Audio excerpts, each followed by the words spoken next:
Assalamualaikum warahmatullahi wabarakatuh.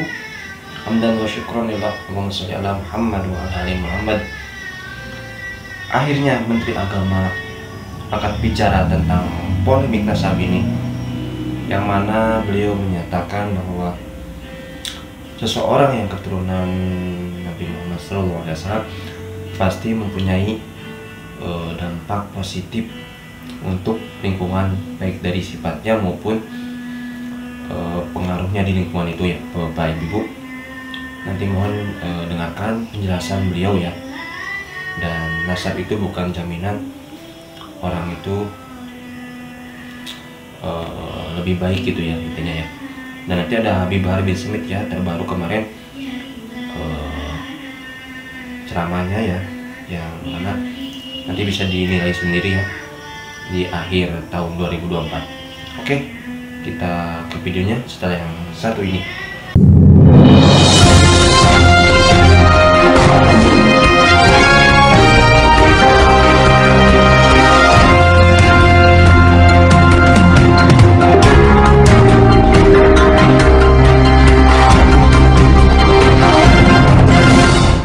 Memang faktanya itu adalah nasabnya dari Rasulullah SAW. Ya, secara genetik ya, ilmu genetik itu mengatakan bahwa genetiknya Rasulullah itu sampai turunannya itu kan ada DNA-nya berkesinambungan. Ya, saya kok yakin ya bahwa kalau genetiknya Rasulullah itu ada efeknya, ada pengaruhnya. Kita juga menghimbau kepada habaib kita ya, kita juga jangan mengeksploitasi status nasab itu menjadi seolah-olah aku lebih baik daripada Anda. Karena ada ayatnya kan, inna akramakum indallahi atqakum.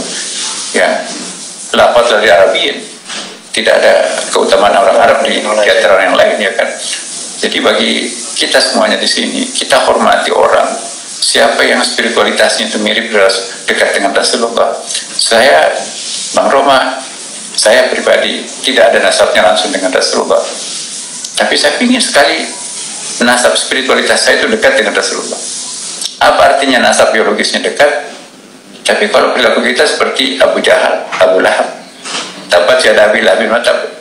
Saya bukan bernasab Rasulullah, tapi saya ingin menjadi nasab spiritualnya Rasulullah.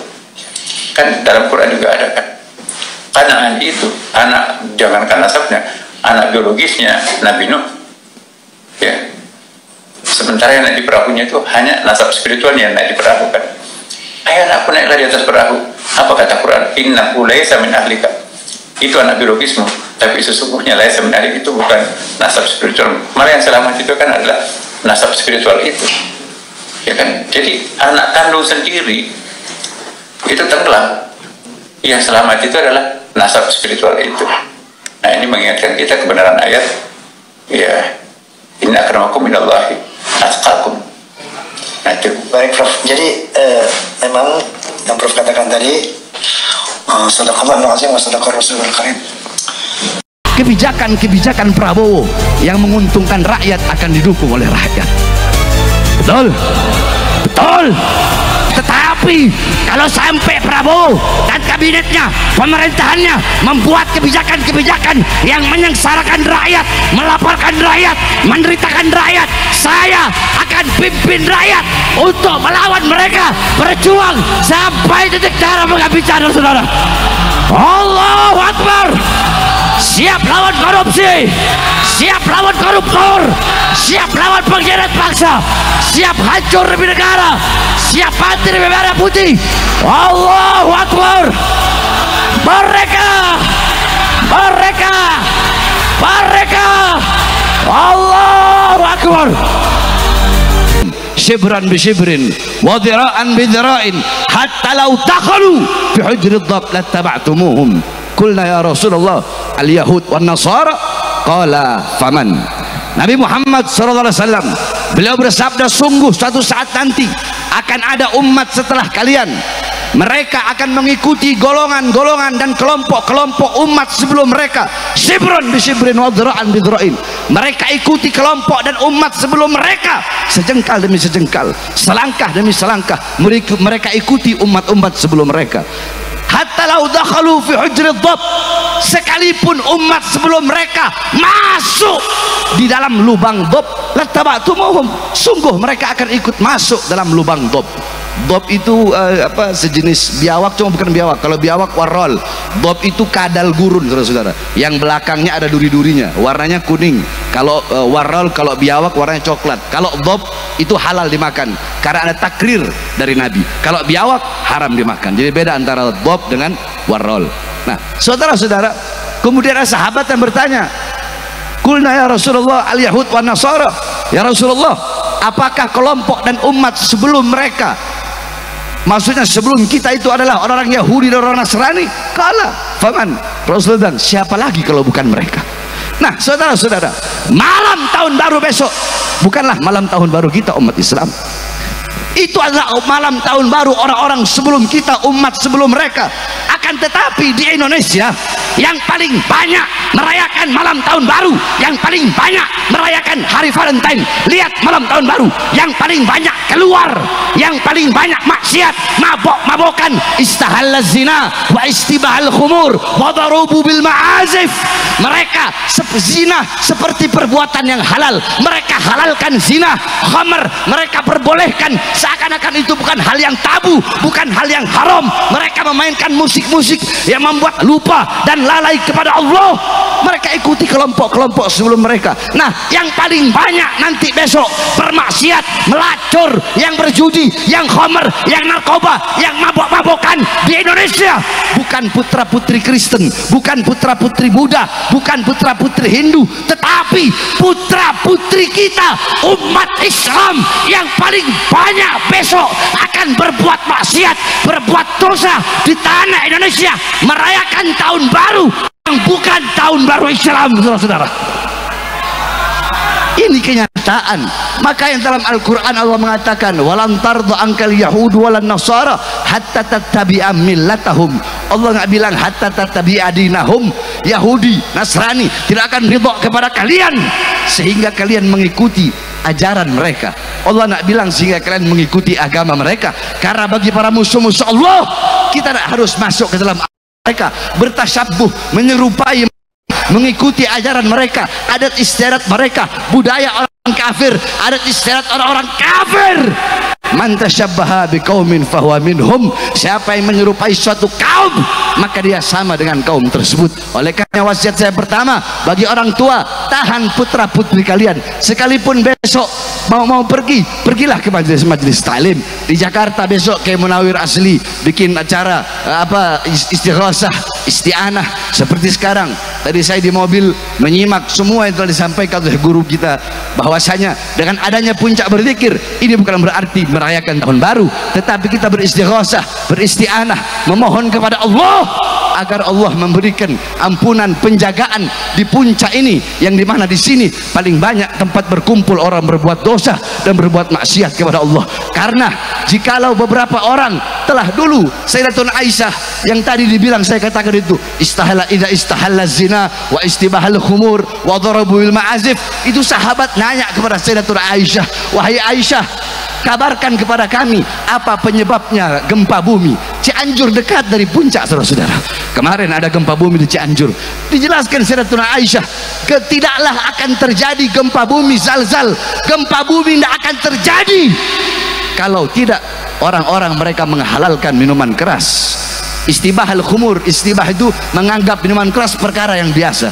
Wa istahalla zina, menghalalkan zina. Wa darabu bil ma'azif, mereka memainkan musik-musik yang lahun, membuat lupa dan lalai kepada Allah Subhanahu wa taala.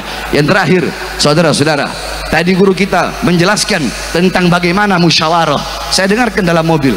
Nah, saudara-saudara, Nabi Allah Adam alaihissalam Nabi Adam pernah berkata, idza aradtum an fi'la syai'in faqaddimu thalathata asya.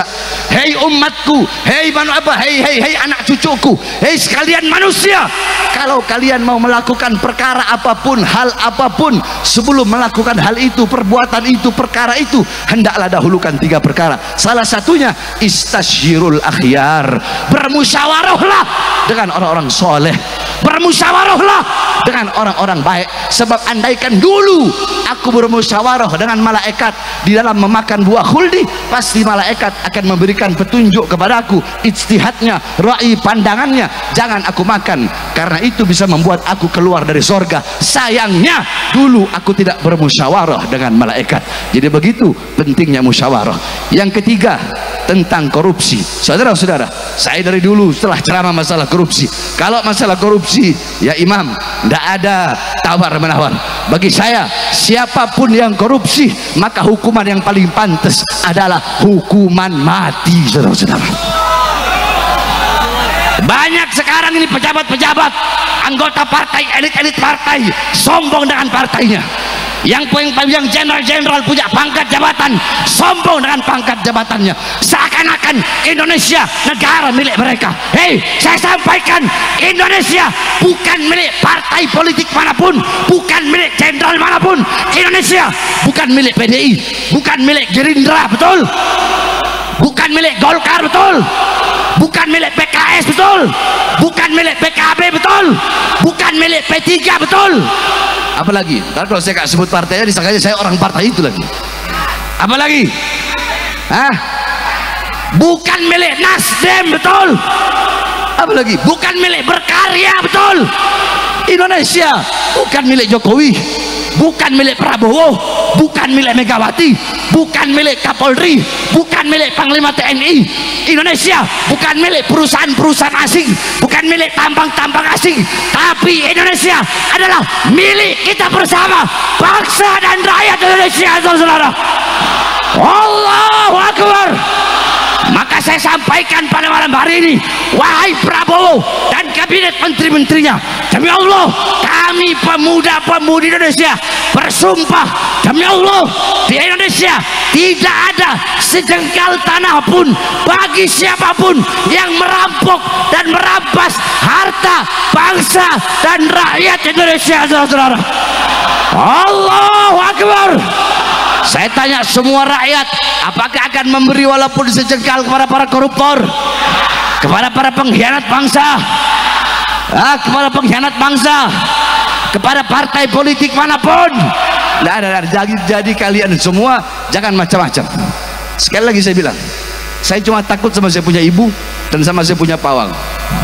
Selain daripada itu, iblis saya makan. Waktu tanggal 20 Habib, pas pelantikan Prabowo waktu itu, anak ceramah di Lampung dan hadir puluhan ribu. Makanya nggak heran 1 minggu habis anak ceramah, ada yang datang ke Lampung pawai-pawayan pakai tank.